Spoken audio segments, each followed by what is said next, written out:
लोग आज यहाँ पर डॉक्टर बाबा साहेब अम्बेडकर चौक पर आज सुप्रीम कोर्ट को, देश के कानून को, लॉ को, हमको कॉन्स्टिट्यूशन को थैंक यू बोलना है दिल से। हम उनका दिल से शुक्रगुजार है। बट मुंबई की एक कॉलेज में ये चीज़ हुई कुछ महीनों पहले। फिर वहाँ के तीन स्टूडेंट्स ने जाकर के हाई कोर्ट में अपील किया।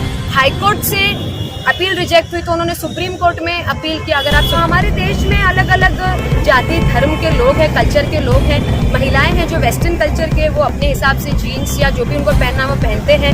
जो मुस्लिम कल्चर के लोग हैं वो सलवार सूट पहनते हैं, हिजाब लेते हैं, जिनको लेना है वो लेते, नहीं लेना है वो नहीं लेते। आपको इसमें इंटरफेयर क्यों करना है? बट जब सुप्रीम कोर्ट ने ये ऑर्डर दिया है तो इससे ये चीज़ एक दिल को तसल्ली होती है कि इससे और जो है वो लॉ पे और संविधान पे भरोसा बढ़ जाता है।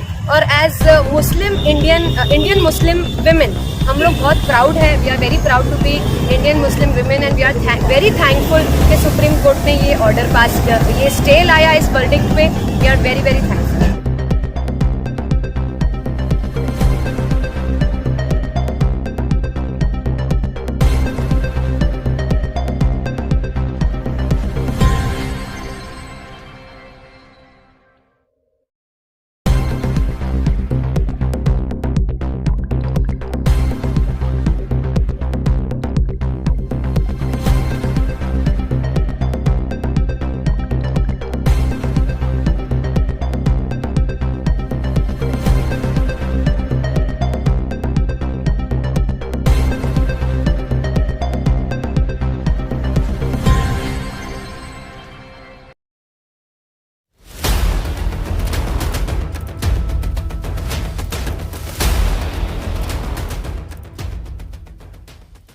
जिस तरीके से मुंबई के कुछ कॉलेज में जो है हिजाब बंदी लगाई गई, तो इसको लेकर सुप्रीम कोर्ट में स्टे दिया गया। उसको लेकर कितना आनंद लगता है और हिजाब कितना महत्वपूर्ण है अल्पसंख्यकों के लिए?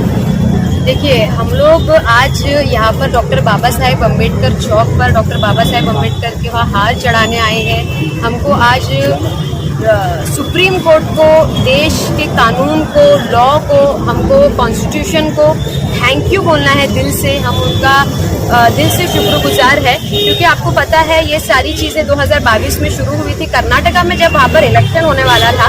तो जैसे सबको पता है कि गंदी राजनीति जो है वो बीजेपी अक्सर करती है, एक वोट पोलराइजेशन के लिए करती है, एक माहौल क्रिएट करती है डिस्टर्ब करने का, कि एक भय का माहौल क्रिएट करने की कोशिश की जाती है। जब वो लड़की के ऊपर बहुत सारे लड़के नारे लगाते हुए आए थे और हिजाब बैन वहाँ पर हो गया था कर्नाटका में। उसके बाद बॉम्बे में, मुंबई में ये चीज़ होने के लिए एक्सपेक्टेड नहीं था क्योंकि आज तक कभी ऐसा महाराष्ट्र मुंबई में हुआ नहीं है। आज तक ऐसा महाराष्ट्र मुंबई में हुआ नहीं है। बट मुंबई की एक कॉलेज में ये चीज़ हुई कुछ महीनों पहले। फिर वहाँ के तीन स्टूडेंट्स ने जाकर के हाई कोर्ट में अपील किया। हाई कोर्ट से अपील रिजेक्ट हुई तो उन्होंने सुप्रीम कोर्ट में अपील किया। अगर आप सुप्रीम कोर्ट और लॉयर्स के बीच का कॉन्वर्सेशन सुने तो आपको समझ में आएगा कि कितने अच्छे से उन्होंने इस चीज़ को पूरी तरीके से इग्नोर किया है और कहा है कि महिलाओं को जो पहनना है वो पहनेंगे। अगर आप उनके रिलीजन से देखेंगे तो ऐसा तो वो नाम भी नहीं बता सकते फिर कॉलेज में। अगर आपकी नाम से भी तो आपको उनका रिलीजन जो है वो पता चल जाएगा, तो फिर पहनावे से क्या बात है। तो आज तक जब ये चीज़ नहीं हुई तो अब क्यों आपको ये करना है? तो देखिए, हमारे देश में अलग अलग जाति धर्म के लोग हैं, कल्चर के लोग हैं, महिलाएं हैं जो वेस्टर्न कल्चर के, वो अपने हिसाब से जीन्स या जो भी उनको पहनना वो पहनते हैं। जो मुस्लिम कल्चर के लोग हैं वो सलवार सूट पहनते हैं, हिजाब लेते हैं, जिनको लेना है वो लेते, नहीं लेना है वो नहीं लेते। आपको इसमें इंटरफेयर क्यों करना है? ऐसे बहुत धर्म है, नॉन मुस्लिम भी, हिंदू धर्म में भी, राजस्थानी धर्म के भी लोग हैं जो यहाँ तक के घूंघट लेते हैं। बट आपको बार बार मुस्लिम समाज को ही क्यों टारगेट करना है? जिसका जो कल्चर है वो उसके हिसाब से चलने की कोशिश करता है, चलने की राह एक चाह रखता है। तो भारत देश इसी का तो नाम है। बट जब सुप्रीम कोर्ट ने ये ऑर्डर दिया है तो इससे ये चीज़ एक दिल को तसल्ली होती है कि इससे और जो है वो लॉ पे और संविधान पे भरोसा बढ़ जाता है। और एज इंडियन मुस्लिम विमेन हम लोग बहुत प्राउड है। We are very proud to be Indian Muslim women and we are very thankful कि सुप्रीम कोर्ट ने ये ऑर्डर पास किया, ये स्टे लाया इस वर्डिक्ट पे। We are very very thankful. Madam, लेकिन सुप्रीम कोर्ट द्वारा फैसला अब तक नहीं आया, लेकिन सिर्फ स्टे लगाई गई है। लेकिन जिस तरीके से शिक्षा के अंदर, क्या अगर हिजाब को पहनकर अगर आपको शिक्षा ही प्राप्त करनी है तो उसके लिए थोड़ा जो स्कूल का ड्रेस होता है उसको पहनने की जरूरत है कि नहीं? I didn't get your point. Supreme court ने जो है इस पे आखिरी फैसला नहीं दिया, अब तक फैसला आना बाकी है, लेकिन शिक्षा प्राप्त करने के लिए क्या स्कूल का ड्रेस कोड बच्चे नहीं पहन सकते?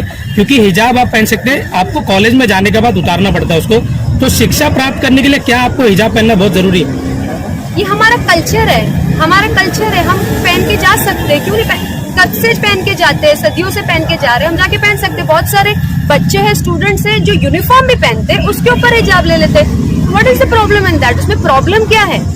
ये चीज का समझ में नहीं आ रहा है। यूनिफॉर्म पहने ना, यूनिफॉर्म भी पहने, उसके ऊपर भी हिजाब लेते हैं। अरे बहुत इंटरनेशनली जो चीज को क्रिटिसाइज किया गया है उस पर देश में क्यों बात हो रही है, मुझे समझ में नहीं आ रहा है। जब कर्नाटका में ये चीज हुई थी तो यूएस में इस चीज को क्रिटिसाइज कर दिया गया था। वहां पर अमेरिका, जिसको हम इतना मानते हैं वर्ल्ड मोस्ट पावरफुल कंट्री, वहां पर लोग जज बन रहे हैं, हिजाब पहन रहे हैं, डॉक्टर बन रहे हैं, हिजाब पहन रहे हैं, कोर्ट रूम में बैठ रहे, हिजाब पहन के बैठ रहे। तो आपको देश में स्कूल या कॉलेज में क्या प्रॉब्लम है पहन के बैठने के लिए? लेकिन बड़े देश महाराष्ट्र में भी बड़े बड़े मुस्लिम नेताएं हैं जो सामने आते हैं, लेकिन ये जो लड़ाई है वो 9 कौम की लड़कियों ने लड़ी है और मतलब जो है स्टे हासिल है, उस पर क्या आप देखिए, ये एक विमेन की लड़ाई है एक तरीके से। अभी आप कल आप स्कूल में बोल रहे हो, आज के कॉलेज में बोल रहे हो आज मत पहनो, कल अगर पब्लिक ट्रांसपोर्ट में महिला जा रही है बुर्खा पहन के, आप बोलोगे मत पहनो। और इससे माहौल क्या क्रिएट होता है कि जो कुछ हमारे समाज में ऐसे दिमाग के लोग हैं जो लॉ को गलत तरीके से भी इंटरप्रेट कर लेते हैं। वो चलती गाड़ियों में, चलते पब्लिक ट्रांसपोर्ट पे जाकर के कभी महिलाओं के बुरखे के साथ बदतमीजी किए। उनको तो ये समझ में नहीं आएगा कि कॉलेज या स्कूल का बोला या कुछ ऐसा। वो जाकर उन्होंने पब्लिक ट्रांसपोर्ट पे बदतमीजी की, बुरका खींचे, बुरका छीने, तो फिर आप उसकी जिम्मेदारी कौन लेगा? मेरा पॉइंट ये है कि देश में बेहतर मुद्दे हैं बात करने के लिए। आपको रिलीजन और कल्चर पे क्यों जाना है लोगों के? महिलाओं के ताल्लुक से बहुत सारे मसले आई थिंक जिस पे गवर्नमेंट को आई थिंक जोर देने की जरूरत है। मैडम, जिस तरीके से आर्गुमेंट हुआ उसको लेकर सुप्रीम कोर्ट में ये कहा गया कि जो बच्चे पढ़ने के लिए आते हैं उनके अटेंडेंस को लगभग तकलीफ होती है क्योंकि हम पहचान नहीं पाते कि वही बच्चे हैं जो पढ़ रहे, ऐसा आर्गुमेंट हुआ। अरे ये बोलने की बात है, आर्ग्यूमेंट करने के लिए तो कुछ भी आर्ग्यूमेंट करेंगे ना। ये क्या नया है? क्या न्यू पहन रहे? क्या न्यू लॉ आया है कि अभी अभी लोग हिजाब पहनना चालू कर रहे हैं? अभी क्यों प्रॉब्लम हो रही है उनको? बस ये प्रॉब्लम ये है कि जब इलेक्शन इट्स ऑल पॉलिटिक्स, वरना सालों से पहन के आ रहे, प्रॉब्लम नहीं हो रही, आज प्रॉब्लम हो रही है। मैडम, उन्होंने जो है हिजाब पर पाबंदी लगाई है, कोई भी ड्रेस कोड पर पाबंदी नहीं है, सिर्फ उनको धार्मिक जो चीज है उसी से है। तो इस पर आप क्या कहेंगे? उनको जो है सिर्फ हिजाब से पाबंदी है, जो अंदर धार्मिक नहीं होना चाहिए। बाकी उन्होंने कोई भी ड्रेस कोड पर पाबंदी नहीं लगाई, कोई भी स्टूडेंट कुछ भी पहन सकता है। यही तो मैं आपसे कह रही हूँ कि जब अगर एक लड़की, अगर एक देखा जाए तो एक लड़की जो उसको कॉलेज में पहनना वो पहन के आ सकती है, तो वो बुर्खा अगर पहनना किसी लड़की को तो वो भी पहन के आ सकती है। इट्स अबाउट वुमेन राइट, उसकी मर्जी उसको जो पहनना है। हम वेस्टर्न कल्चर को भी तो प्रमोट कर रहे हैं ना, हम वेस्टर्न कल्चर को भी तो प्रमोट कर रहे हैं। जाके रोक थोड़ी ना रहे आप लोग, गवर्नमेंट जाके वहाँ पे रोक थोड़ी ना रही कि आप क्यों पब्लिक के लिए ऐसा पहन के घूम रहे हो और ऐसा पहन के घूम रहे हो। तो जिसकी जो महिला की जो मर्जी वो पहन के घूमे। हमारे चैनल को सब्सक्राइब करें, बेल आइकन जरूर प्रेस करें, हमारी न्यू वीडियो सबसे पहले देखें।